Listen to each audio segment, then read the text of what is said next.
Episode के starting में हमें बताया जाता है कि एक बुड्ढा बोल रहा होता है कि पता नहीं मैं इस दुनिया में कैसे आ गया। मैं तो अपनी दुनिया में ही खुश था। जब वो ये सब बोल रहा होता है तभी वहाँ पर एक लड़की आती है और कहती है कि मिस्टर सीओ, क्या आप ठीक हैं? मेरी मदन ने आपके लिए कुछ खाने को भेजा है। जो वो बुड्ढा होता है वो कहता है शुक्रिया। तो यहाँ पर वो लड़की कहती है कि इसमें शुक्रिया की कोई बात नहीं है, आप जल्दी से ठीक हो जाइए। फिर उसके बाद वो लड़की वहाँ से चली जाती है। स्टोरी के आगे यहाँ पे वो आदमी कहता है कि पता नहीं मैं यहाँ कहाँ से आ गया। मैं जो अर्थ पे था वो वहीं बहुत ज़्यादा खुश था, और यहाँ पर जो बुढ़ा है वही ये सब बोल रहा होता है। वो बुढ़ा बताता है कि 50 साल पहले पता नहीं मैं अचानक से इस दुनिया में आ गया और मैं आज तक ये चीज़ें झेल रहा हूँ। फिर सीईओ हमें अपने पास्ट के बारे में बताता है।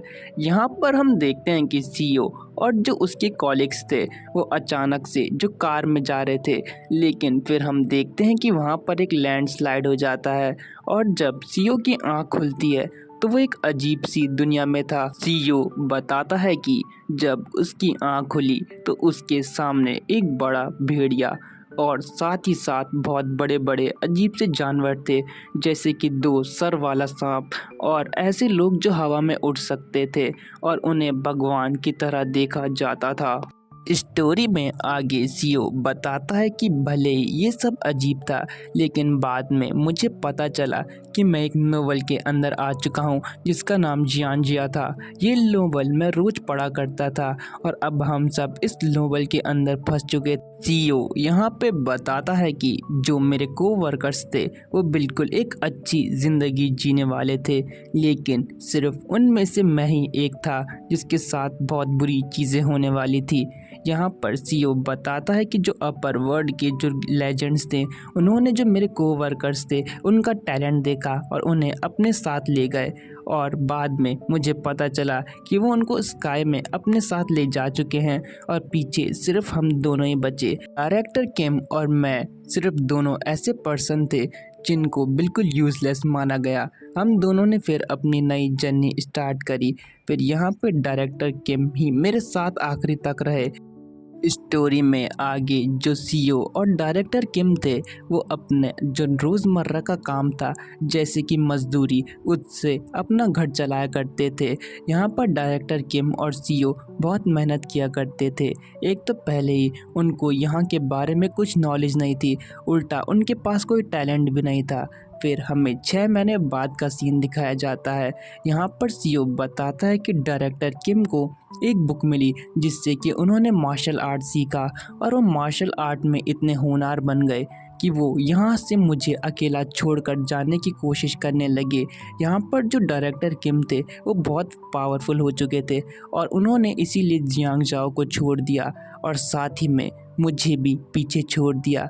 मेरी इसमें कोई गलती नहीं थी, लेकिन क्या करे, जो एक ताकतवर है वो कभी एक कमज़ोर के साथ रहना पसंद नहीं करता। लगता है कि अब मेरा अंत करीब है। मैं बहुत साल तक इस गलतफहमी में रहा कि मेरे अंदर भी कुछ स्पेशल होगा, कि मैं भी कुछ कर सकता हूँ, इसीलिए मैं इस दुनिया में आया हूँ। लेकिन वो सब बस मेरा एक सपना था। मैं बस ऐसे ही यहाँ पर अपनी ज़िंदगी काटता रहा। मैंने 50 साल इतनी हार्डशिप में काटे और लास्ट में मैं सिर्फ एक बुढ़ा हूँ जो एक ज़ुकाम से मरने वाला हूँ। मैं अर्थ से आया था, लेकिन अब पता नहीं मैं यहाँ कैसे फंसा और मेरी जो लाइफ है वो इतनी टफ हो गई। यहाँ पर सीईओ ने बहुत सारी चीज़ें करी। उसने अपने रहने के लिए घर ढूंढा, यहाँ की लैंग्वेज सीखी, और साथ ही साथ उसने यहाँ पैसे कमाने के लिए सोप का इन्वेंशन करा। लेकिन बेचारे के साथ बिल्कुल अच्छा नहीं हुआ, क्योंकि जो उसका सोप था उसको किसी ने चुरा लिया और उसी के सामने उसका जो सोप था वो बाकी लोग भी बेचना स्टार्ट कर चुके थे, इसलिए उसे इस मार्केट से निकाल दिया गया। और लास्ट में जो सीईओ था वो एक ऐसे ही यूजलेस पर्सन बन के रह गया। यहाँ पर जो बेचारा सीईओ है वो बहुत टूट जाता है। यहाँ पर सीईओ कहता है कि मैं अब कुछ नहीं कर सकता, मुझे सिर्फ अपनी मौत का इंतज़ार है। अब मेरे अंदर इतनी भी एनर्जी नहीं है कि मैं अपनी आंखें खोले रख सकूं। पता नहीं मुझे क्यों सेलेक्ट किया गया, जबकि मैं इतना स्पेशल नहीं था। तो इसमें मुझे यहाँ लाने की क्या ज़रूरत थी? मुझे बेफालतू में ही इतनी हार्डशिप झेलनी पड़ी। चलो, अब लगता है कि जो मेरे मरने का समय है वो पास आ चुका है। यहाँ पर सीईओ आगे कहता है कि अगर मेरे पास कुछ और अपॉर्चुनिटीज़ होती तो शायद मैं कुछ और कर सकता था। और लास्ट में सीईओ यही कहता है कि अपॉर्चुनिटीज़, और इसी के साथ जो सीईओ की आंखें हैं वो बंद हो जाती है। लास्ट में सीईओ यहाँ पे कहता है कि लगता है कि जो मेरी मौत थी वो इसी तरह लिखी गई थी। और यहाँ पर तभी उसके सामने एक रोशनी आती है और जो सीईओ है उसकी आंखें अचानक से खुलती है। भाई, हर मानव में सेम चीज़ होती है। यहाँ पर जो सीईओ है वो रीइंकार्नेटेड हो जाता है। यहाँ पे सीईओ कहता है कि आखिरकार मैं हूँ कहाँ, मैं अर्थ पे वापस आ चुका हूँ क्या? लेकिन हम देखते हैं कि उसके सामने उसके कोवर्कर्स भी पड़े होते हैं। यहाँ पर सीईओ कहता है कि आखिरकार हम कहाँ हैं, और उसके कोवर्कर्स भी सेम बात कहते हैं। सीईओ को यहाँ पे सब कुछ समझ आ जाता है। लौंडा स्मार्ट है ब्रदर। यहाँ पे सीईओ कहता है कि मैं बिना पावर के यहाँ नहीं आया था, बल्कि मेरे पास जो सबसे अच्छी पावर थी। यहाँ पर सीईओ कहता है कि मेरे पास रिग्रेशन की पावर थी। और इसी के साथ स्टोरी में आगे पता लगेगा कि सीईओ अपनी आगे की जर्नी कैसे कंटिन्यू करता है। और इसी के साथ ये एपिसोड एंड हो जाता है। Thanks for watching and stay tuned with our channel. Bye guys. Hello everyone, welcome to our channel. तो अभी तक हमने स्टोरी में देखा कि जो सीईओ है वो रीइंकार्नेट हो जाता है क्योंकि उसके पास ऐसी पावर रहती है। यहाँ पर सीईओ अपने कॉलिग्स को भी देखता है। सीईओ यहाँ पे सोच रहा होता है कि क्या मैं सच में पास्ट में आ चुका हूँ। बेसिकली इस स्टोरी में जो सीईओ है उसे अब जाकर पता चलता है कि उसके पास जो पावर है वो सबसे यूनिक पावर है कि वो रीइंकार्नेट हो सकता है सेम टाइम में जब वो इस वर्ल्ड में आया था। और सीईओ जब ये बोल रहा होता है तभी स्टोरी में बताया जाता है कि जो ये सीईओ का फर्स्ट रीइंकार्नेशन है और सीईओ अब इस वर्ल्ड में पहली बार रिकार्नेट हुआ है। यहाँ पर जो मैनेजर किम है वो कहते हैं कि हम तो अपनी कंपनी की ट्रिप पे थे, तो आखिर हम यहाँ कैसे आ गए। सीईओ यहाँ पे बताता है कि जब वो अपनी कंपनी की ट्रिप पे जा रहे थे तो अचानक से उनके सामने जो लैंड है वो स्लाइड हो गया था और उसके बाद सिर्फ उसे एक वाइट लाइट दिखी। सीईओ यहाँ पे सोच रहा होता है कि इतने साल पुरानी बात को याद करना अभी मुश्किल है। पता नहीं कि अब मैं जो रिग्रेस हुआ हूँ वो क्या करूँगा, क्योंकि ज़्यादातर जो रिग्रेशन होते हैं वो इन्फॉर्मेशन पे ही बेस्ड होते हैं, लेकिन मेरे को तो साबुन बनाने के सिवाय कुछ नहीं आता। इसी बीच कोई पीछे से कह रहा होता है, मिस्टर सीईओ। यहाँ पर जो सेक्शन चीफ होता है वो सीईओ को बुला रहा होता है और गुस्से में कहता है कि ये बास्टर्ड, और फिर सीईओ को एक पंच मार देता है। ये देखकर जो बाकी जो सीईओ के कॉलिग्स होते हैं वो बहुत ज़्यादा परेशान हो जाते हैं। यहाँ पर वो कहता है कि तुमने हमें इस मुसीबत में डाल चुका है बेवकूफ़, तुम्हें क्या ज़रूरत थी हमें वहाँ ले जाने की, तुम्हारी वजह से हम मरते मरते बचे हैं। जो सीईओ होता है वो सोच रहा होता है कि मुझे शायद अब थोड़ी थोड़ी चीज़ें याद आ रही हैं। यहाँ पर इसका नाम जियोन होता है, जो बेवकूफ़ सा लड़का होता है, मेनली विलन ही होगा और क्या हो सकता है। यहाँ पे जियोन कहता है, क्या तुम्हें अपनी नौकरी प्यारी नहीं है। यहाँ पर हमें पता चलता है कि जो जियोन है वो जो मैनेजिंग डायरेक्टर है उसका नेफ्यू है, जिसकी वजह से ये इतना ऊपर पहुंच सका है। बेसिकली नेपोटिज्म की बात हो रही है यहाँ पर। फिर तभी जो एक दूसरा कोलिग है वो जिहोन को समझाता है कि इसमें सीईओ की कोई गलती नहीं है, लेकिन वो जिहोन तो जिहोन ही है। वो कहता है कि इस बास्टर्ड की वजह से ही ये सब हुआ है। सीईओ को अपनी यहाँ पर जो पास्ट की बात है वो याद आती है। वो कहता है कि इसकी वजह से ही मुझे ओवर टाइम करना पड़ता था और मुझे जो फीस है वो भी टाइम पे नहीं मिलती थी। यहाँ पर जो जियोन है वो अभी भी लड़ रहा होता है सीईओ को मारने के लिए। यहाँ पे सीईओ कहता है कि मुझे अभी भी याद है कि मैंने पिछली बार इससे माफ़ी मांगी थी क्योंकि मुझे लगा था कि मेरी गलती है। लेकिन इसी चीज़ की वजह से मैं हर किसी से मार खाता और माफ़ी मांगता और मेरी ज़िंदगी इतनी बेकार हो गई। सीईओ आगे कहता है कि इतने सालों में मैंने एक ही बात सीखी है कि मुझे अपना टेम्पर उसे कंट्रोल में नहीं रखना चाहिए, बल्कि सबको दिखाना चाहिए कि मैं क्या हूँ।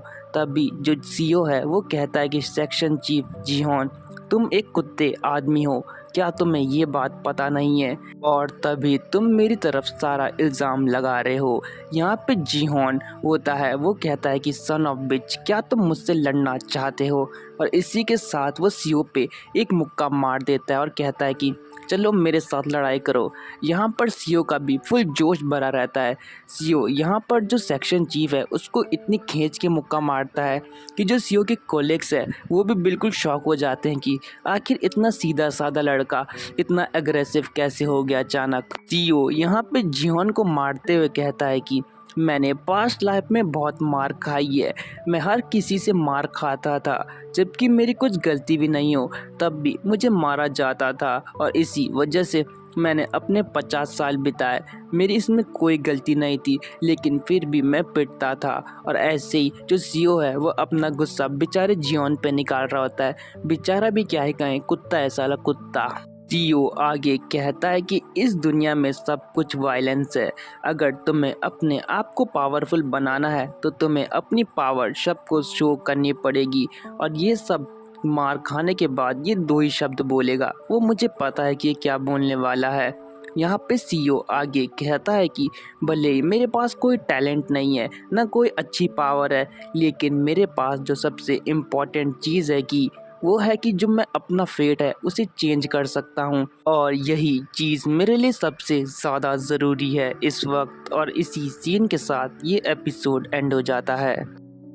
इस एपिसोड के स्टार्टिंग में हम देखते हैं कि जो सीईओ है उसने जियोन को पेल दिया होता है। यहाँ पर जो मिस्टर किम है वो कहते हैं सीईओ आखिर तुम अपने कोलिग को ऐसे कैसे मार सकते हो? तो सीईओ भी यहाँ पे कहता है कि आप ठीक कह रहे हैं, इसमें सब मेरी ही गलती है, मुझे अपने आप पे थोड़ा कंट्रोल रखना चाहिए था।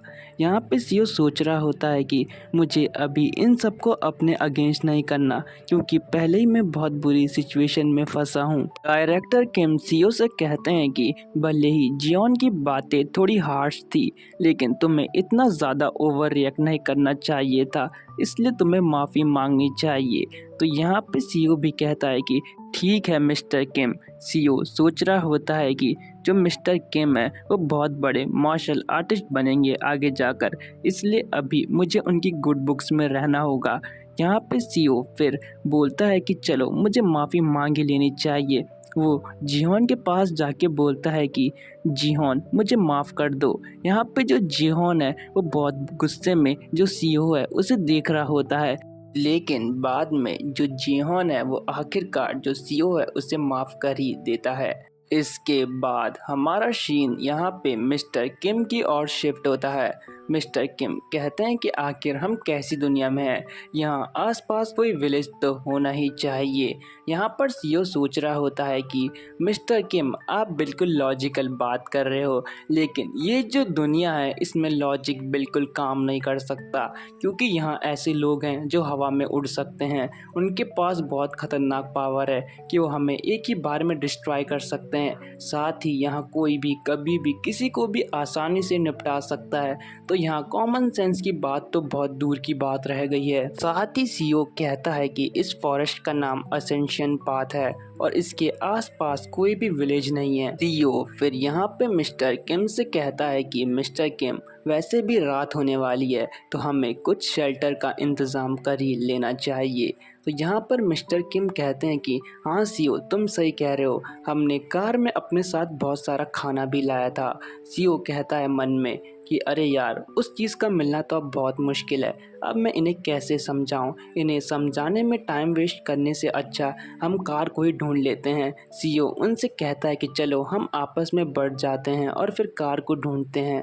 फिर वो सब डिसाइड करते हैं कि एक टीम शेल्टर ढूंढेगी, दूसरी कार, और जो रात है उससे पहले सबको शेल्टर में वापस आना होगा। फिर हमें रात का सीन दिखाया जाता है जहाँ पे कोई बोल रहा होता है कि मुझे समझ नहीं आ रहा आखिर हम यहाँ पहुँचे कैसे। ये लड़की बोलती है कि हम कार में थे जब लैंडस्लाइड हुआ, लेकिन पता नहीं कार उसके बाद से कहाँ गायब हो गई, मुझे तो कुछ समझ में नहीं आ रहा। मिस्टर किम भी यहाँ पे बोलता है कि मुझे भी कुछ समझ में नहीं आया। तभी कोई भुक्कड़ कहता है कि इसका स्वाद तो बिल्कुल कड़ी जैसा है। तो सीओ कहता है कि तुम बिल्कुल सही कह रहे हो। मिस्टर किम यहाँ पे सीओ से कहता है कि सीओ मुझे पता है कि हम मुश्किल में फंसे हैं, लेकिन हमें यहाँ बहुत मज़ा भी आ रहा है। दूसरी तरफ हम जीहोन को देखते हैं जो मार खा के वहाँ पे लेटा होता है। मिस्टर किम सीओ से कहते हैं कि सीओ मुझे पता है जब तुम कार चला रहे थे तो तुम बहुत थके हुए थे क्योंकि तुमने लास्ट नाइट बहुत ज़्यादा वर्क किया था। जब मिस्टर किम ये सब बोलते हैं तो वहाँ पे जो लड़कियाँ हैं वो भी कहती हैं कि जो मिस्टर सीओ हैं वो बहुत अच्छे और हार्ड वर्किंग इंसान है, इसलिए हमें उन पे पूरा भरोसा रखना चाहिए। लड़का भाई लड़कियों में भी फेमस है, स्मार्ट जो दिखता है। और इसी सीन के साथ ये एपिसोड एंड हो जाता है। Thanks for watching and stay tuned with our channel. Bye.